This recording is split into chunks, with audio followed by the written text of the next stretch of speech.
For its March cover story, Food Manufacturing went on site to one of the seafood processing facilities affected by the BP oil spill.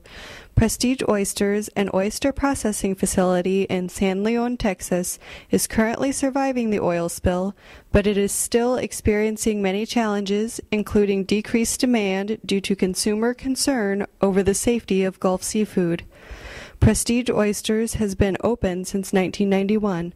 The family-run company is the largest U.S. shipper of Gulf Coast oysters.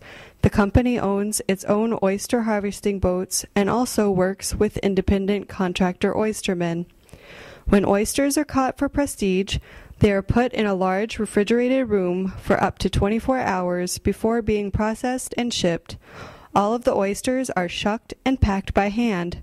The company utilizes high-pressure processing technology to increase food safety and quality control in its products. Prestige Oysters has faced its share of challenges. In September 2008, Hurricane Ike struck the Gulf, forcing Prestige to rebuild much of its facility. The company was unable to process oysters until December of that year, and the recovery process took more than a year. Just as the company was beginning to recover from the hurricane, the Deepwater Horizon oil rig exploded, resulting in the biggest offshore oil spill in U.S. history and leaving the company closed for several months in order for the oysters seated on its reefs to be deemed safe. After reopening, the facility has experienced a drastic decrease in sales. Even with a reduced number of oysters to sell, Prestige Oysters has found that many customers are turning to other seafood options because they are still concerned about the safety of raw oysters. While the phones used to ring constantly with orders for oysters, the office often sits in silence.